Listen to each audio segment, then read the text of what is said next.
Vamos abrir a nossa Bíblia, queridos, em 2 Crônicas, capítulo 26, a partir do verso de número 1.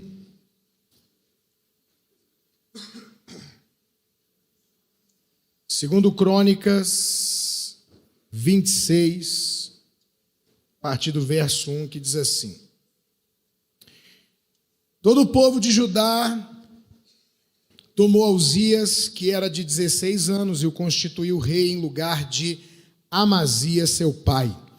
Ele edificou a Elate e restituiu a Judá, depois que o rei descansou com seus pais. Uzias tinha 16 anos quando começou a reinar, e 52 anos reinou em Jerusalém.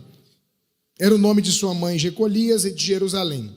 Ele fez o que era reto perante o Senhor, segundo tudo o que fizera Amazias, seu pai.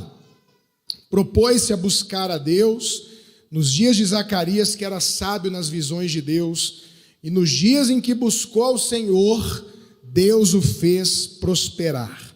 Saiu e guerreou contra os filisteus e quebrou o muro de Gate, o de Jabne, o de Asdod, edificou cidades no território de Asdod entre os filisteus.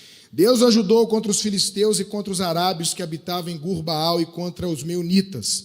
Os amonitas deram presentes a Uzias, cujo renome se espalhara até a entrada do Egito, porque se tinha tornado em extremo forte. Também edificou Uzias torres em Jerusalém, a porta da esquina, a porta do vale, a porta do ângulo, e as fortificou. Também edificou torres no deserto, cavou muitas cisternas, porque tinha muito gado, tanto nos vales como nas campinas. Tinha lavradores e vinhateiros nos montes e nos campos férteis, porque era amigo da agricultura. Tinha também Uzias um exército de homens destros nas armas. Olha como esse homem fez coisa, ficou olhando.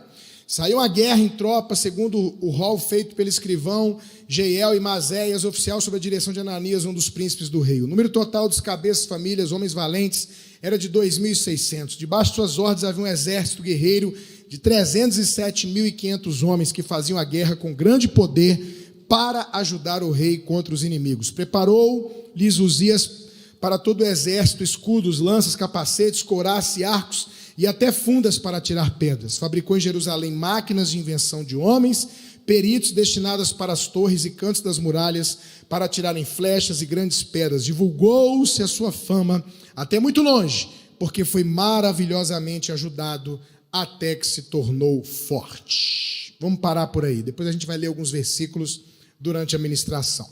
O tema da mensagem hoje é: o que fazer para manter as suas conquistas? O que eu tenho que fazer para manter a minha bênção, segurar a minha vitória, manter as minhas conquistas? Talvez a gente ache que o mais difícil é alcançar, é conquistar. Mas eu quero dizer para você que o mais difícil, apesar de ser difícil, não é alcançar e conquistar. O difícil mesmo é manter a conquista, é segurar o que você conquistou. Quem aqui é casado sabe muito bem que casar tem as suas dificuldades. Mas o difícil mesmo, irmão, não é casar. O difícil é continuar casado. Esse é o grande desafio.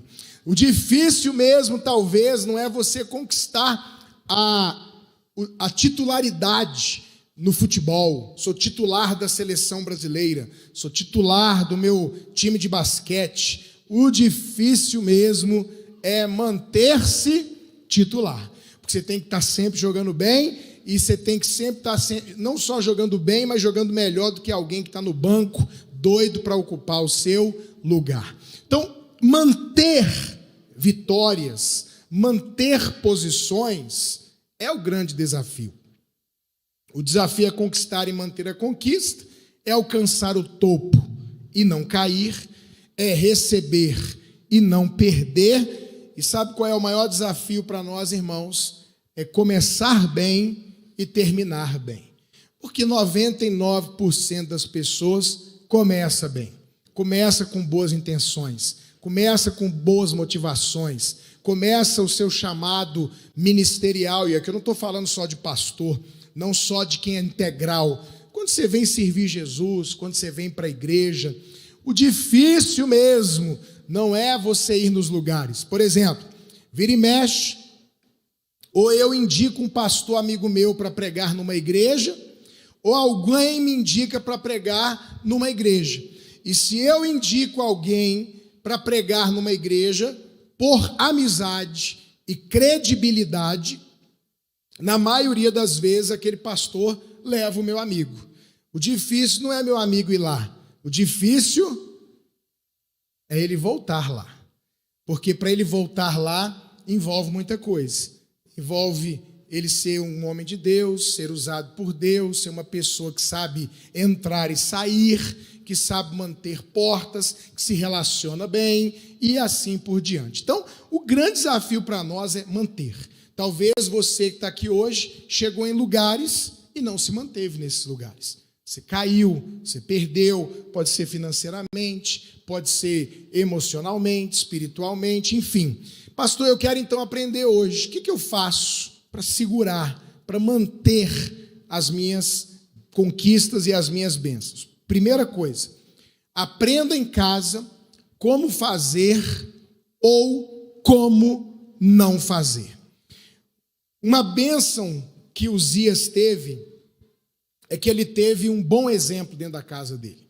A Bíblia diz que ele começou a reinar no lugar do seu pai, e a Bíblia diz que o seu pai fez o que era bom. Ele imitou o pai. Então, Uzias, ele teve uma grande bênção, ele teve uma família, ele teve uma casa, ele teve um pai que foi um exemplo e uma referência para ele. E eu queria te fazer uma pergunta sobre a sua casa. Não é para você responder alto, por favor. Você que é casado ou você que é solteiro, eu quero perguntar sobre a sua casa de origem, de onde você veio, onde você nasceu. Não responda alto. A casa de onde você veio é uma casa que você diz assim: pastor, eu vivi numa família maravilhosa, estruturada. Eu sonho em formar uma família igual à família que eu vim, de onde eu vim. Não estou falando de perfeição, porque isso não existe. Também não estou falando de características, porque, por exemplo, eu não vim de uma família desse jeito, como Uzias.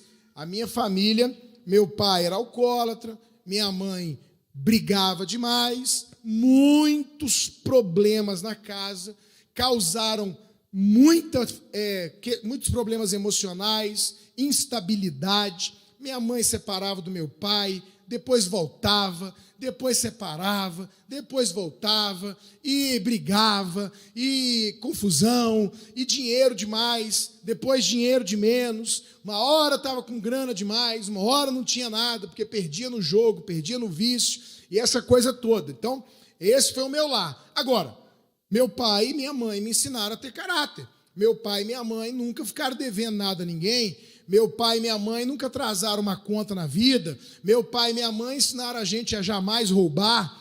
Então, observe o que eu quero dizer. Eu, obviamente, assim como você, pude aprender coisas com meu pai e minha mãe. Mas, tirando uma coisa aqui, uma coisa ali, a minha família não era uma casa, não era uma família que eu queria reproduzir quando eu tivesse uma família. E aí, o outro lado também é verdade. Você pode dizer: poxa, pastor, eu tive uma casa maravilhosa, apesar do meu pai e minha mãe ter defeito, porque todo mundo tem defeito, não existe família perfeita. Então, a pergunta que, depois de fazer essa fritura de ovo aqui, é a seguinte: você gostaria de ter uma família, você que é casado, você que vai casar, igual à família que você tem hoje? Essa é a pergunta que eu quero te fazer. Você gostaria de viver num lar, de estabelecer uma casa, de ser um pai, uma mãe, um marido, uma esposa, igual você viu na sua casa anterior? E aí, independente da resposta, eu quero te dar alguns conselhos. Primeiro, se você hoje é casado e formou uma nova família, Faça da sua família uma boa família. Faça da sua casa uma boa casa. Eu não tive essa família, mas pela graça de Deus, eu estou fazendo esta família. Você está entendendo? Então você viu lá seu pai e sua mãe gritando, né? Meu pai e minha mãe, pastor, só era na base do grito e do berro. Você precisa repetir isso, sim ou não? Sim ou não, gente? Não. Então, se seu pai e sua mãe era só na base do grito, você pode aprender mesmo o que não fazer. Quem está entendendo, gente? Se você viu seu pai e sua mãe mentindo, se você viu seu pai e sua mãe enrolado financeiramente, gente ruim, que engana, que não cumpre palavra, você pode ver isso e fazer exatamente o quê? O contrário do que você viu. Para que você possa ser a pessoa que vai quebrar esse círculo de maldição. E se você não fez, faça. Se você não viveu isso, você vai fazer alguém viver na sua casa. Quem está entendendo? Então, o primeiro conselho é, muda isso. Seja um marido extraordinário. Seja um marido bom. Seja um marido que faça a sua mulher não querer casar com outro homem na face da terra de tão bom que você é. Que coisa, hein? É você, guerreiro? Amém. Eu quero ouvir isso da sua mulher, não é de você, não, é? Eu vou dizer para vocês uma coisa, irmãos. Eu tenho a maior preocupação do mundo com a minha esposa. Eu dou remédio para minha mulher, eu proíbo ela de comer coisa. De tempos em tempos eu empurro vitamina nela e ponho ela para fazer alguma coisa, que eu morro de medo da minha mulher morrer antes de mim. Porque eu fico imaginando que se a Maíla morrer, eu não encontro uma mulher igual a minha esposa na terra. Não encontro. Não tem mulher como a minha. Eu fico pensando, meu Deus, se alguém tiver que morrer na minha casa, tem que ser eu. Porque eu não vou dar conta de viver. Se a minha esposa, ela deu conta de fazer isso. Eu já fico desesperado com a ideia de, por acaso, viver sozinho na terra ou perder a minha esposa. Por quê? Porque ela é uma mulher extraordinária. Ela não teve uma família desse jeito, mas ela se tornou essa esposa. Eu não tive uma família desse jeito, mas estou tentando me tornar esse marido. Então, faça isso em nome de Jesus. Se você teve, imite o que aconteceu lá. Se você não teve, seja essa pessoa. Amém? Agora, deixa eu falar uma coisa para você. Imite o que é bom. Tem gente, irmãos, que tem vergonha de imitar. É engraçado que as pessoas, elas não têm vergonha de imitar coisa besta, coisa boba, coisa ruim, coisa fútil. Parece um jogador de futebol com a cabeça roxa, parece um menino, um monte de menino de cabeça roxa, pintando o cabelo de roxo. Parece uma famosa com a calça rasgada, o povo está rasgando as calças. Parece alguém com uma moda qualquer lá, o povo entra na moda qualquer e quer fazer igual. Mas quando é para imitar o que é bom, tem vergonha. Tem vergonha. Ah, eu não vou fazer isso, não vou fazer aquilo. Deixa eu te falar, já inventaram a roda. Já inventaram um monte de coisa. Pega o que está dando certo, olha para quem está dando certo e simplesmente faça igual para obter o mesmo resultado. Imite o que é bom. Alguém está dando certo financeiramente? Tá, pastor. Pastor, eu conheço uma pessoa que o que ela põe a mão, o que ela faz de negócio, dá certo. Vai para frente. Ninguém acreditava, prospera, enriquece. Imita. Você conhece alguém que está tendo sucesso na criação dos filhos? Imita. Você conhece alguém que está dando certo na saúde? Imita. Você conhece alguém que emagreceu? Imita.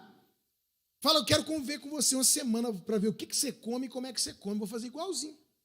Quantas batatas você pega? 2. Eu vou pegar 2 também. Não pega 1 nem 3. Imita. Para de querer inventar o que já está inventado. Imite o que é bom e não tenha vergonha disso. Segunda coisa, a Bíblia diz que ele buscava a Deus. Olha aqui. E diz assim o texto: e enquanto buscou a Deus, Deus o fez prosperar. Enquanto buscou a Deus, Deus o fez prosperar. Sabe o que acontece, irmãos? Qualquer prosperidade que você viva, que não seja fruto de busca de Deus, ela passa. Qualquer prosperidade que você alcança com a sua própria força, com a sua própria inteligência, ela vai. Quantas e quantas pessoas prosperaram e não são prósperas mais? Quantas pessoas conquistaram e perderam? Quantas pessoas tiveram e não têm? Por quê? Ou porque conquistaram sozinhas, ou porque buscavam a Deus, mas pararam de buscar. E o texto diz, enquanto buscou a Deus, Deus o fez prosperar. Tem coisas na vida que tem exceção. Tem coisas que não tem. É impossível. Não tem um registro na história e jamais terá. Não será registrado isso em lugar nenhum, porque é impossível você se aproximar de Deus e não ser abençoado. É impossível. Se a gente pegar essa bandeira aqui para representar Deus, põe na sua cabeça uma coisa. Se você busca Deus, se você vai para perto de Deus, Deus é amor. Deus é paz, Deus é vitória, Deus é alegria, Deus é dono do ouro, da prata, Deus engrandece o nome das pessoas, Deus faz coisas tremendas. Quanto mais eu chego perto de Deus, mais perto de tudo isso eu estou. Quanto mais perto de Deus, mais disso eu recebo. Quanto mais longe de Deus eu fico, mais longe disso e mais perto de coisas ruins eu fico. O segredo da vida, irmãos, o segredo de uma prosperidade que fica, não uma prosperidade que vem e vai, não uma bênção que vem e vai, não uma conquista que vem e se perde, não uma posição que você alcançou e não está mais. O segredo para chegar lá e ficar lá é, enquanto eu busco a Deus, Ele me faz prosperar. Quem está entendendo isso aqui? Fala para alguém perto de você, se você parar de buscar, você vai perder o que você tem. Mas se você continuar buscando, você vai prosperar. Quem pode dar um glória a Deus por isso? E como é que a gente busca a Deus, irmãos? Agora me fala, eu quero ouvir, você pode falar alto. Como é que busca a Deus? Orando, é a número 1. Mais importante é orando, tem que orar. Quem ora vai até Deus, quem ora busca a Deus, quem ora está indo para Deus. Não é orar um dia, uma semana, não, é todo dia. O que mais? Lê a Bíblia é a palavra de Deus. Quanto mais perto da palavra, mais perto de Deus. Esse povo tem que conhecer a Bíblia, se encher de Bíblia, saber a Bíblia, para você não ser enganado e levado por qualquer vento de doutrina. Parece um monte de gente falando um monte de besteira na internet, um monte de asneira, um monte de heresia. Aí as pessoas não conhecem a Bíblia, tem até uma lógica no raciocínio, come aquilo, enfia um espinho na garganta e passa mal. Você não pode ser assim. Você tem que ver o que a Bíblia diz, o que a Bíblia diz, o que a Bíblia diz, o que a Bíblia diz. A gente busca a Deus orando, busca a Deus lendo que mais? Jejuando. Que mais? Igreja. Na igreja. Viu, povo online? Na igreja. A não ser quem não pode mesmo. Que mais? Servindo a Deus, GC, evangelismo, tudo que tem a ver com Deus eu busco. Eu vou para oração, eu vou para o louvor e a adoração que tem na igreja, eu clamo, eu jejuo, eu leio a palavra, eu quero conhecer Deus, crescer no conhecimento de Deus, e aí eu vou fazer esse caminho. Cada vez que eu vou fazendo, eu vou chegando perto. Irmão, é impossível. Se você for chegando perto, vai acontecer.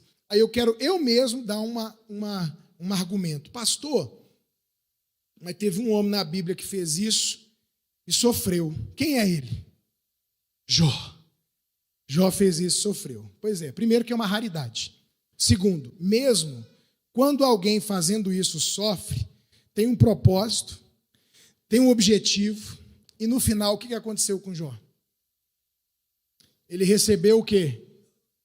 Restituição, o dobro, 7 vezes, mulher, menino, Anos e anos e anos e anos de tanta bênção, de tanta vitória, de tanta alegria, de tanta comida, de tanta bebida, de tanto neto, de tanta coisa boa, que ele mesmo falou: eu estou farto de viver. Não aguento mais viver, a vida está boa demais. Tem 200 anos que a minha vida não tem um problema, nada. Por quê? Porque o que acontece raramente de alguém sofrer nesse nível, Deus está provando, quando passa, ele dá o dobro, ele dá o triplo, ele faz, que Jó teve muito mais, muitos anos, e morreu farto de dias. Então, você quer ter uma prosperidade que não perde? Você quer ter uma vitória na sua empresa, na sua família, na sua vida, que não vai embora? Você quer alcançar um lugar e não quer cair desse lugar? Nunca pare de buscar a Deus. Enquanto ele fez isso, ele prosperou. Não larga a igreja, não larga a oração, não larga a Bíblia. Terceira coisa, continue fazendo guerra espiritual. Ele lutava as guerras. Gente, uma coisa para vocês, uma coisa na cabeça de vocês. O diabo sempre está aí. Sempre. O diabo só não vai estar aqui quando acabar tudo. O diabo sempre está aí. E põe na sua cabeça, ele não tira férias. Esse miserável não aposenta. Não para, não dorme, não cansa. Ele está aí. E qual que eu considero o erro de muita gente? Muita gente faz como eu fiz há anos atrás. A vida está boa, aí a pessoa está vendo a vida. Tudo normal. Aí começou uma guerra, uma luta, um problema. Aí quando começa um problema, o que as pessoas fazem? Oram, jejua, confessa pecado, se santifica. Aí vence o inimigo. Aí o que eles fazem? Relaxa de novo. E vai vivendo. Quando começa a ter problema, ora, jejua, corre para a igreja, vem para a campanha, porque está com problema. Eu cansei de viver assim, irmãos. Sabe o que eu decidi fazer? Eu decidi manter o diabo dentro do buraco. Eu não quero que ele saia. Então, teve um momento na minha vida, uns 15 anos atrás, mais ou menos, que eu orava e jejuava para vencer o inimigo e fazia isso. Aí o que eu fiz? Eu orei, jejuei e venci o inimigo. Aí estava tudo tranquilo. Aí eu pensei assim, rapaz, antes que o inimigo saia, eu vou orar e jejuar de novo. E vou me santificar. Eu vou jejuar. Mas por quê? Está tudo bem. Não tem motivo para eu jejuar, não. Mas eu vou jejuar.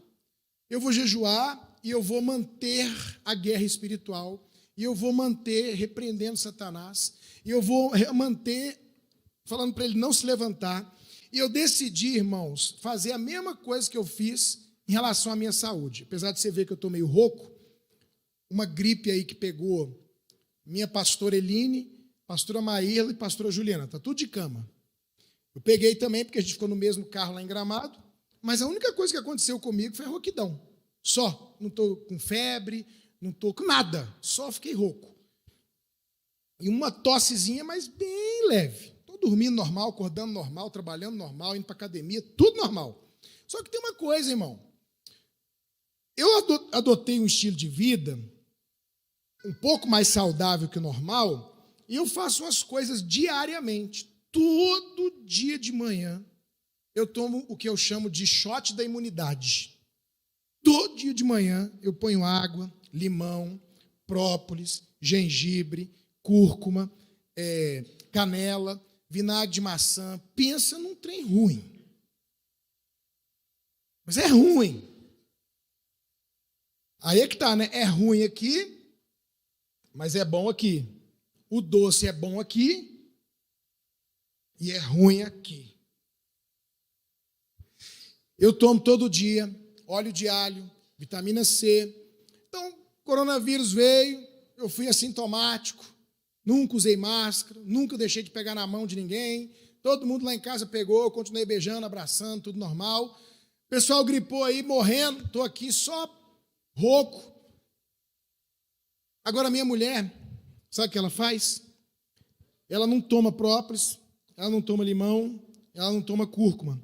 Aí, quando ela gripa, ela fala, me dá aquelas coisas que você toma. Só que agora não adianta. Esse tipo de remédio é um tipo de remédio que nem é remédio preventivo. Ele é de fortalecimento da imunidade. Ele é para você não adoecer ou quando adoecer, não baquear, não cair, não morrer. Ah, irmão, eu saio do Rio Grande do Sul, venho para cá, agora eu vou para Manaus, de Manaus eu vou para Santarém, Santarém eu volto para cá, vou para Goiânia, é avião, é gripe A, B, C, D, é Europa, Estados Unidos, ar-condicionado, bafo quente, sobe, desce, anda, encontra gente. Se eu não tiver imunidade forte, pum, cai mesmo. Então o que acontece? Eu cuido dessas coisas para não baquear. Agora o que ela tem que tomar? Agora é Naldecon. Agora é antibiótico. Esses remédios são para esse momento. Eu tomo essas coisas aqui para não tomar esses remédios e não ver esse momento. Está entendendo? É a mesma coisa o capeta. O povo quer tomar própolis quando o diabo já apareceu. Não adianta. Você tem que fazer quando? Antes. Você tem que manter o inimigo debaixo de tiro, de pancada, de ataque. Não seja alguém reativo. Não seja alguém que vai reagir ao diabo. Seja alguém que vai agir contra o diabo. Então o que eu faço? De tempos em tempos, eu estou jejuando, irmão. Não precisa ter problema, não. Eu vou jejuar. Estou na minha oração, está tudo bem. Estou pedindo aqui pela construção da igreja, estou pedindo para quitar o carro, estou pedindo para Deus abençoar o Josué, estou fazendo uma oração aqui e ali, mas mesmo que aparentemente eu olhe do muro e não veja nada no mar, não veja nenhum inimigo nos portões, sabe o que eu estou fazendo? Todo inimigo que se levanta contra a minha vida, contra a minha família, contra a minha igreja, eu repreendo, eu não aceito. Se tem algum demônio pensando em se levantar, Jesus declara a derrota, a queda. Eu faço guerra espiritual constantemente. E isso faz você se manter na sua posição e deixar o diabo com a cabeça sempre dentro do buraco. Porque se ele pensa em colocar para fora, você já está dando uma paulada e não tendo que dar uma paulada quando ele já está em cima de você. Quem está entendendo, irmão? Então, você quer manter as suas conquistas? Mantenha-se em guerra espiritual, constantemente. Agora, olha o que esse cara faz que agrada a Deus. Ele faz guerra contra os inimigos de Deus e contra os inimigos do seu povo. Os inimigos de Deus e os inimigos do seu povo. Olha a promessa para quem faz guerra contra os inimigos de Deus e inimigos do seu povo. Põe o verso 7 aí. Deus o ajudou contra os filisteus, arábios, Gurbaal e os meunitas. O que Deus faz com quem se levanta contra os inimigos de Deus e do povo da sua nação? O que Deus faz? Deus ajuda. Diga assim comigo, Deus. Vamos falar bem forte, que você tem que liberar essa palavra no mundo espiritual. Fala, Deus vai me ajudar. Olha o verso 8. Os amonitas deram presentes a Uzias. Aqueles que se levantam contra os inimigos vão ganhar o quê? Presentes. Fala assim, eu serei recompensado. Outra coisa que acontece, cujo renome se espalhara até a entrada do Egito. Sabe o que acontece, irmãos? Engrandecimento do nome. Reconhecimento. Fala assim, serei reconhecido e engrandecido. E fala lá embaixo que eles tinham se tornado extremamente forte. O que vai acontecer? Será fortalecido. Diga amém. Põe o verso 13 agora. Debaixo das suas ordens havia um exército guerreiro de 307.500 homens que faziam a guerra com grande poder para ajudar o rei contra os inimigos. Sabe o que não vai faltar para quem decide se tornar inimigo dos inimigos de Deus? Não vai faltar ajuda. Seremos ajudados. Por isso, há 30 anos, quanto tempo eu falei? 30 anos, 29 para ser exato, há 29 anos, eu falo contra algo que é inimigo da igreja, que é inimigo da nação, e que é inimigo de Deus. O que, pastor? Qualquer coisa ligada a comunismo e socialismo é inimigo de Deus, é inimigo da igreja e é inimigo da família. Qualquer coisa ligada a isso. Eu não faço essa guerra, irmãos, há 2 anos, nem 4, nem 8, nem 10, nem 12, nem 15. Faço essa guerra há 29 anos. Sabe por quê? Porque eu li, eu estudei, eu olhei, e eu sei que a ideologia de esquerda, ela é anti-Deus, anti-igreja e anti-família. E isso é inimigo de Deus, não é um partido, isso é um inimigo da igreja. Por isso eu não tenho medo de fazer guerra contra esses que são inimigos. E sabe qual é a minha sensação? Sabe qual é a minha sensação? A minha sensação é a mesma daquele videozinho da internet, que muita gente aqui já viu, de um homem de pedra, que ele vê uma bola de pedra vindo, descendo a montanha. Quem viu esse vídeo? Deixa eu ver, quem viu? Pois é, a minha sensação é essa. Está vindo a bola de pedra, e aí ele corre, entra na frente, ele é enorme, aí tem um castelinho aqui, desse tamanhozinho assim, ó. Aí ele segura a bola de pedra vai arrastando, ele está fazendo o maior sacrifício para segurar. Quando ele trava a bola, a perna dele encosta numa torrezinha assim, ó, e ela quebra. Aí todo mundo que está aqui começa a tirar bomba, flecha, pedra nele. E ele está aqui segurando a pedra. Que o objetivo da pedra é destruir eles. E ele está fazendo, gente, eu estou tentando salvar vocês. Eu estou tentando impedir que a pedra estoure vocês. E esse povo que não sabe nada, não leu nada, nunca leu o Manifesto Comunista, nunca leu uma obra de Karl Marx, não sabe que feminismo não é revolução feminina, é revolução sexual, sabe nada. Começa a tirar pedra na gente. Começa a postar no Instagram. Diz que vai sair da igreja. A vontade que dá é fazer a mesma coisa do vídeo. Sair da frente, deixar essa pedra passar em cima e arrebentar. Porque tudo que a gente está tentando fazer é impedir que a pedra arrebente a nação, arrebente a igreja, arrebente os valores da família, que é tudo pelo que eu brigo. Eu brigo pelo evangelho, eu brigo pelo reino, eu sou pastor de família, de valores, não é de aborto, não é de adultério, não é de prostituição, nada disso. E aí querem que eu me cale diante de alguém que é inimigo dos propósitos de Deus. Não me calarei. E aqueles que não se calarem, e aqueles que tiverem coragem, vão receber essas promessas aqui, ó. Você vai ter ajuda, você vai ser recompensado, você vai ser engrandecido, vai ser fortalecido e vai ter gente para te ajudar. O Enéas, na época que a gente era enganado, manipulado, eu fui manipulado burramente. Eu olhava o Enéas e falava, cara, esse cara é louco, ele tem problema mental, ele deve mental esse Enéas. Eu lembro do Jô Soares fazer chacota do Enéas, eu dizia, gente, pelo amor de Deus, como é que alguém para ouvir esse cara? Sabe o que acontece, irmãos? Pode ser em vida, pode ser em morte. Pode ser hoje o reconhecimento, pode ser daqui a 30 anos.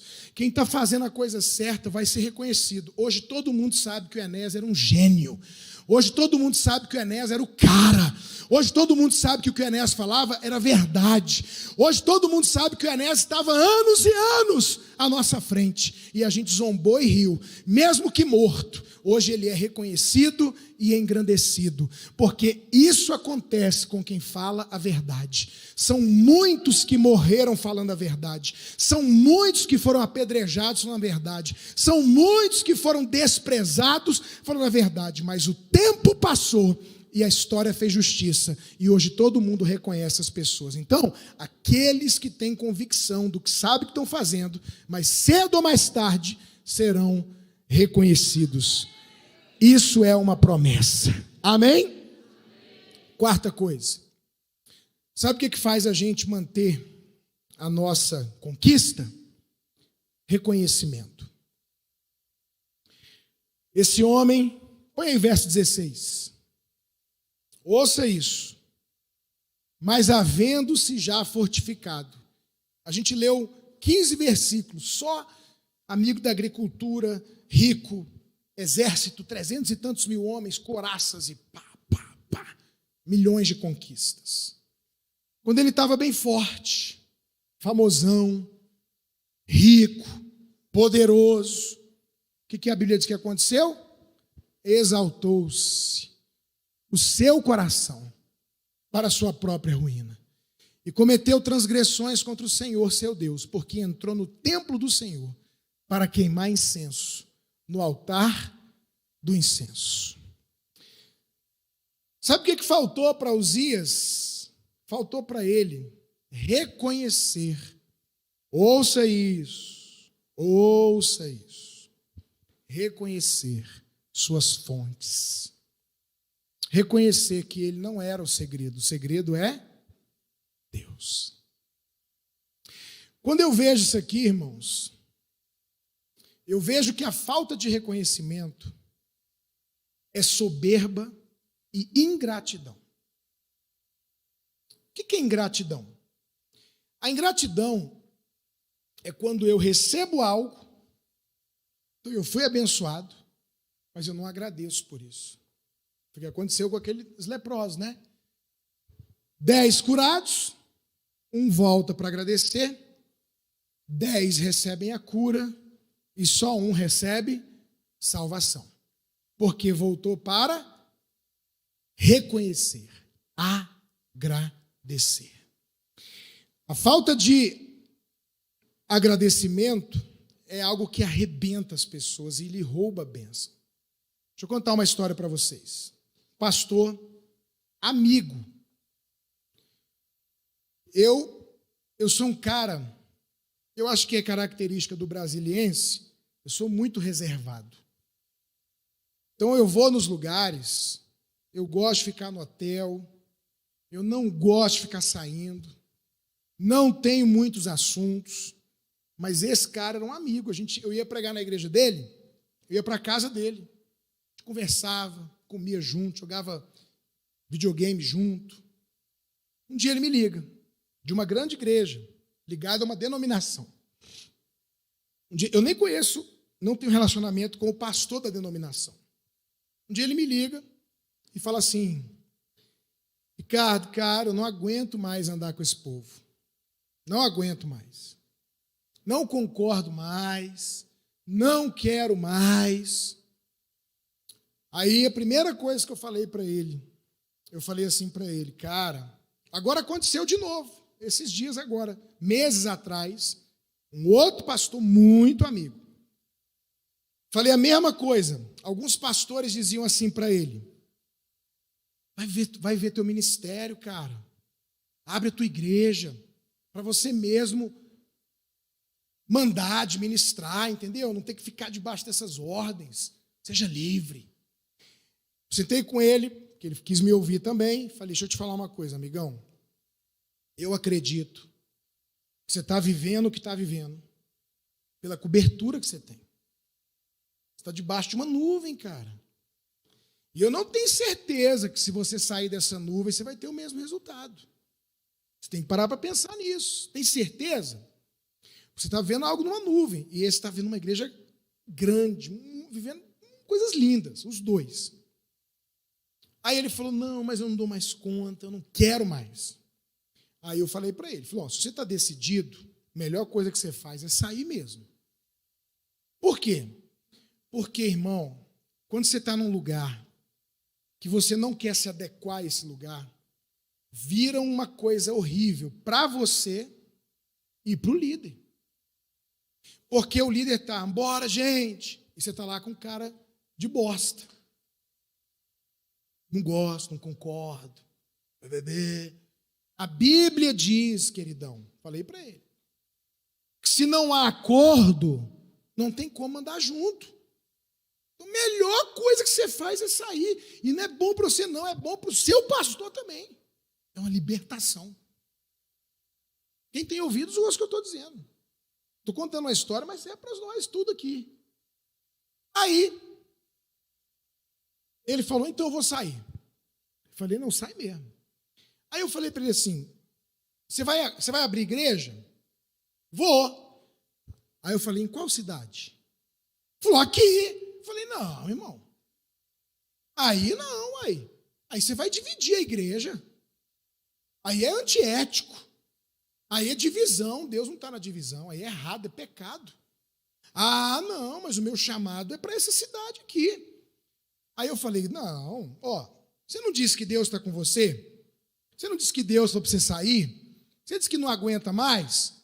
Então você tem certeza que Deus vai te abençoar, não tem? Tem, então vai para outra cidade. E lá vai dar certo, uai. O que tem que ser aí? Não, mas minha família é daqui. Nananana. Eu falei, não, então beleza. Então se você vai ficar aí, você tem que fazer uma coisa para não dar problema. Ele falou o quê? Fica 1 ano em casa, sem abrir igreja. Olha o que eu falei para ele. Eu já falei isso para mais de 3 pastores na minha vida, no mínimo. Eu já falei isso. Todos estão na mesma situação. Todos. Está aqui na minha cabeça o nome. Um deles aqui do Gama. Falei para ele assim, ó, eu vou ofertar na sua vida.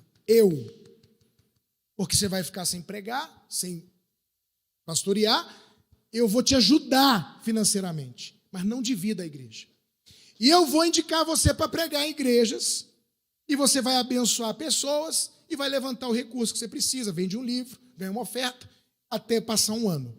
1 ano depois que você estiver em casa, troca o chip, não conversa com as ovelhas desse ministério, porque, irmãos, pastor Anderson é pastor da Igreja Batista Ministério da Graça, aqui em Santa Maria.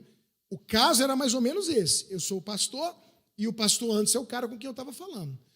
As ovelhas do Ministério da Graça Santa Maria são ovelhas do Ministério da Graça, não são do pastor Anderson. Eu falei, a igreja é do ministério, irmão. Você entrou aí com essa proposta. Então não divida a igreja. Mas se eu ficar 1 ano em casa, Ricardo, mesmo que eu consiga sustento e tudo, também minha esposa trabalha fora e tal, até que dá. Quando eu começar a igreja, eu não vou ter ninguém. Eu falei, isso é o objetivo, irmão. O objetivo é você não dividir a igreja. Ah, não, mas aí não. Eu falei, ué, você quer as ovelhas do outro para poder abrir uma igreja? É, não, mas aí não dá, porque eu preciso de começar, já tendo gente, papapá, nananana. Falei, olha, amigão, eu jamais faria isso. Eu já saí de uma igreja como você e recebi essa proposta e eu não aceitei. Eu não faria, vai manchar teu ministério e na maioria das vezes nem prospera. Reconheça suas fontes, seja ético, faça o que é certo. Não, eu quero sair. E eu vou abrir a igreja, eu tenho a palavra de Deus para cá, e ppp e papapá. Aí eu falei, ó, se você abrir a igreja desse jeito, eu não prego na sua igreja. Porque se eu pregar aí, eu vou ser um mau exemplo para quem está debaixo de mim. E eu não vou fazer isso. E aí acabou a amizade, quando eu falei que não ia pregar na igreja. Anos depois, nem perdi o contato. Sei que ele abriu, ouvi dizer, ele já abriu a igreja com 400 pessoas. Imagina uma pessoa, segunda-feira decidiu e domingo ele já está com a estrutura dessa daqui, ó. Salão, som, tudo, 400 pessoas na igreja. Anos depois, eu estou numa outra grande igreja nessa cidade. Estou jantando com o pastor. E eu falo, pastor, e o fulano de tal? Ah, você conhece? Conheço. Sabe dele? Como é que está a igreja dele? Não, a igreja dele fechou. Ele está congregando aqui, acabou de chegar, está em uma de nossas células aqui na igreja. Sabe por quê, irmão? Porque quando você não faz a coisa certa, o trem não prospera. O segredo daquela igreja ser grande, o segredo da outra igreja aqui no Gama, o segredo da outra igreja lá em Curitiba, não é a pessoa, irmão, é a fonte, é a cobertura que ela está. Você está entendendo? Então, quando você começa a achar que você é, que você tem, que você é melhor, que você é maior, quando você começa a achar que o segredo é a força do seu braço, é o seu diploma, é a sua inteligência, é a sua oratória, é o dom natural, espiritual que Deus te deu, você deixou a soberba entrar no seu coração. E aí sabe o que acontece? Quando entra em gratidão ou soberba, a gente deixa de reconhecer a fonte. E a fonte é o Senhor. Ninguém aqui tem luz, ninguém. Nós somos portadores da luz. Ninguém aqui é a fonte, nós somos apenas canais por onde a água passa. Mas somos tentados a achar que a água brota de nós. Somos tentados a achar que somos iluminados. Somos tentados a achar que nós somos melhores, que é a gente que deveria estar no lugar X, Y. Por que aquele está e eu não estou? Sabe por quê? Porque ele reconhece a fonte. Porque ele sabe que coisa nenhuma vem se não for do alto, descendo do Pai das luzes, em quem não há mudança e nem sombra de toda boa dádiva e todo dom perfeito vem do alto. É Ele. Sabe por que alguém é abençoado? É Ele. Tem muita gente sem diploma, rico. Tem muita gente com diploma fazendo Uber. Tem muita gente muito melhor do que eu e do que você e não ocupa o nosso lugar. Por quê, irmãos? Porque o segredo não sou eu nem você, o segredo é o Senhor. E no caso, o segredo pode ser a igreja que você congrega, o pastor que te dá cobertura. Porque todos eles saíram debaixo da nuvem, morreu o ministério. Não era eles, era a fonte. Não era eles, era a cobertura que eles desfrutavam. Tome muito cuidado com a soberba. Eu faço uma oração há anos do salmista. O salmista diz: também da soberba guarda o teu servo, para que ela não me domine. Então, olha o que a Bíblia diz: eu serei irrepreensível e ficarei livre de grande transgressão. Eu vou repetir. Repete comigo. Vamos orar junto? Também da soberba guarda o teu servo, que ela não me domine. Então eu serei irrepreensível e ficarei livre de grande transgressão. Tudo que tem de bom para nós vem de Deus. E tudo que nós temos gozado de proteção e cobertura vem das nossas coberturas. Eu reconheço a cobertura do meu pastor e da minha pastora. Eu reconheço a cobertura da família a quem eu decidi que seria a família que me daria cobertura. Você está aqui na igreja? Tô. Deus plantou aqui, plantou. Fica aqui, meu filho, porque você está sendo abençoado, é aqui. Amém? E por último, eu quero te dar um conselho final. Esse conselho final, ele pode parecer demais. Eu só quero dizer que não tem essa intenção, mas cada um acha o que quiser achar. O conselho que eu vou dar agora parece que tem a ver comigo, mas não tem a ver comigo por duas razões. Primeiro, não tem a ver comigo, porque eu não sou um cara que ligo, olha, presta atenção, muito para o que falam de mim. Obviamente que eu ligo para o que falam de mim, porque eu sou ser humano, mas eu não ligo muito, pastora Marta. Eu sou meio sem alma. Eu não sou emocional. Então o nego põe na internet, manda mensagem, a não ser que seja alguém que eu amo, um amigo, minha família, aí sim. Mas alguém que falou, que acusou, que escreveu, né, umas coisas, eu olho lá e às vezes quer dar aquela arranhadazinha, mas eu normalmente passo por cima. Então eu não sou esse cara que ligo muito para o que falam de mim.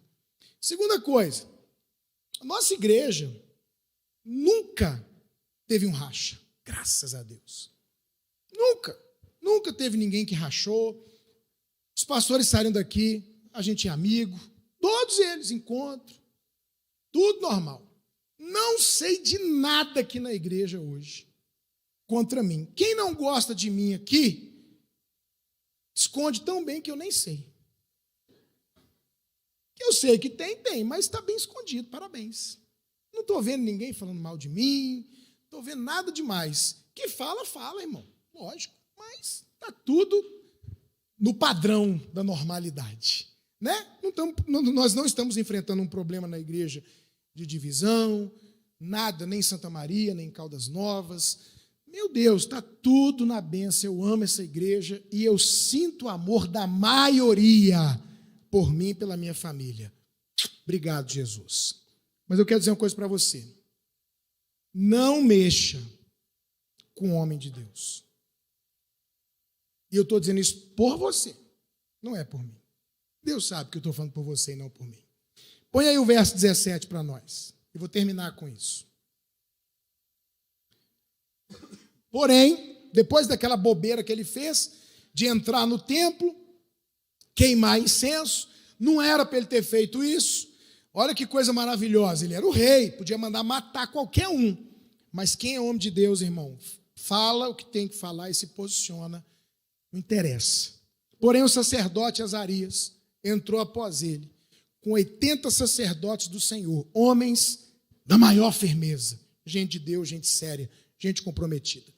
E resistiram ao rei Uzias, e lhe disseram: a ti, Uzias, não compete queimar incenso perante o Senhor, mas aos sacerdotes, filhos de Arão, que são consagrados para este ministério, para este mistério. Sai do santuário, porque você transgrediu, nem será isso para a honra tua da parte do Senhor Deus.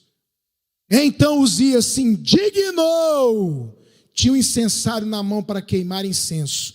Indignando-se ele, pois, contra os sacerdotes, na hora que ele ia gritar, falar, talvez mandar prender, mandar matar, o que aconteceu? A lepra lhe saiu na testa, perante os sacerdotes, na casa do Senhor, junto ao altar do incenso. Continua.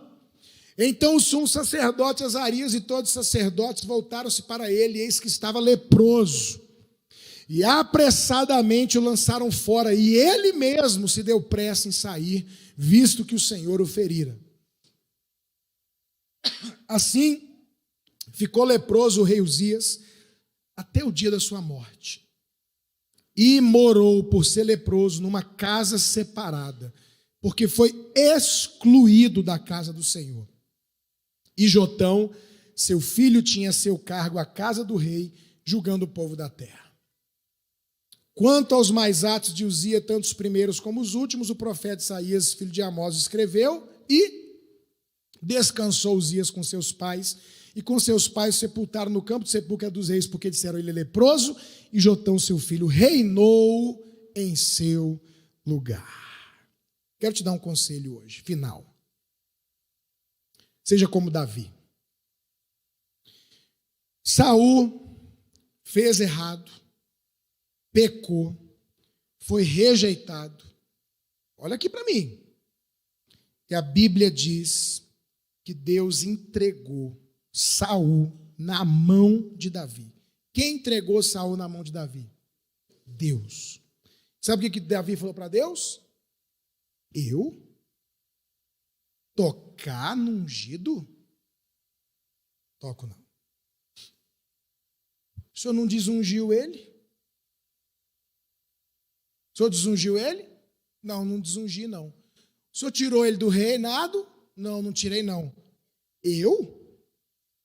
Eu vou tocar no ungido? Não. No rei? Não toco não. Essa decisão de Davi fez Davi ficar mais tempo no deserto, mais tempo caluniado, mais tempo sofrendo, mais tempo fora do trono, mais tempo sem mulher, sem comida, sem bebida, sem tudo que um rei podia ter. Essa decisão de Davi fez ele não tomar posse do que ele podia ter tomado muito tempo antes, porque ele tomou uma decisão final na vida dele. Sabe qual foi a decisão final da vida dele? Quem toca em ungido é o Deus que ungiu. Eu não. Mesmo que Deus entregou Saul nas mãos de Davi. Ele falou, eu vou tocar no ungido, e amanhã, se alguém tocar em mim, eu dei a brecha. Eu vou matar um rei? Amanhã alguém pode me matar quando eu for rei. Não vou fazer isso. Você entendeu a postura de Davi? Qual é o resultado de quem mexe com o homem de Deus, irmãos? Mesmo quando o homem de Deus está errado. Porque tem um ditado que é verdade, que Deus vive esse ditado. A Bíblia mostra esse ditado em outras palavras. O ditado é, um erro não justifica outro erro. Quando você mexe com o homem de Deus, meu querido, vem lepra para a sua vida. Lepra física? Não. Lepra emocional e lepra espiritual. Você começa a ficar adoecido no seu ministério, no seu chamado e nas suas emoções. Escreve o que eu estou falando. O que acontece quando você mexe com um homem de Deus? Solidão. Você é excluído. E às vezes tem gente excluindo e a pessoa mesmo, exatamente como ele fez, se exclui. O jeito dela, a atitude dela, a lepra dela, a doença emocional dela, a bobajada que fala, faz ela mesmo porque ela está adoecida. Ela fala pus, ela fala doença, gera solidão. Ficou sozinho, isolado, excluído. Sabe o que gera também? Perda do reino, perda do que tinha. Ele perdeu tudo que ele tinha, conquistou, arrebentou, ficou famoso, reinou 52 anos, tudo maravilhoso, imitou no início o pai, teve uma boa família, tudo. Perdeu as conquistas, porque se meteu a se indignar e a mexer com o ungido de Deus. Tem alguém, eu estou falando de mim? Não. Estou falando só desses pastores aqui? Não. Qualquer pastor. Não existe, irmãos, ministério de exortar pastor. Quem toca em pastor é o próprio Deus. A Bíblia diz que os anjos das igrejas estão nas suas mãos. Nas suas mãos. Ele levanta e tira, ele faz o que ele tem que fazer. Não se meta, porque um erro não justifica outro erro. E isso é perigoso. Você viu um homem de Deus? Viu alguém que Deus ungiu? Vi, pastor? Veja na testa dessa pessoa. Cuidado. Danger. Não cruze essa linha. Para o seu próprio bem. Porque se você se levanta contra, pode vir lepra, doenças emocionais e ministeriais, exclusão, solidão e perda das suas conquistas. Você não quer perder suas conquistas, não? Quero não, pastor. Fica de pé no seu lugar.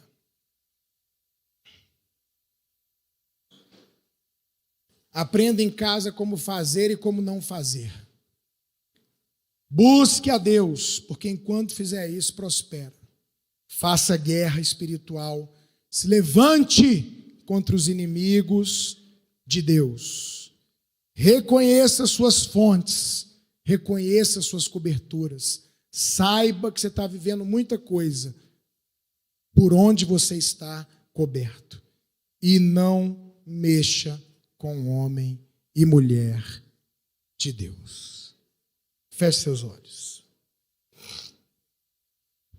Se você é alguém que olha para a sua vida hoje e você diz assim: pastor, eu já tive e hoje não tenho mais. Eu já fui e hoje não sou mais. Pastor, já conquistei e eu perdi as conquistas. Eu quero que você fale com Deus agora. Onde foi que você errou aqui? Você parou de buscar o Senhor? Você parou de fazer guerra espiritual e de lutar contra os inimigos?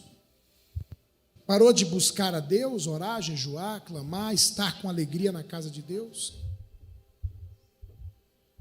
Você parou de reconhecer sua cobertura espiritual, suas fontes, suas lideranças, seus pastores, seu Deus? Em algum momento da sua vida, você acha que algo justificava você se levantar contra um homem de Deus, um pastor, um líder, um ungido, e isso lhe causou lepra emocional, ou exclusão, solidão, ou perda das conquistas? Quero que você fale com Deus agora. Peça misericórdia a Deus, peça perdão a Deus. Decida hoje que você vai começar bem e terminar bem. Decida hoje que você vai buscar Deus todos os dias da sua vida, porque enquanto você buscar, você vai prosperar. E essa prosperidade fica, ela não vai embora. A prosperidade que vem e fica. É uma conquista que vem e fica.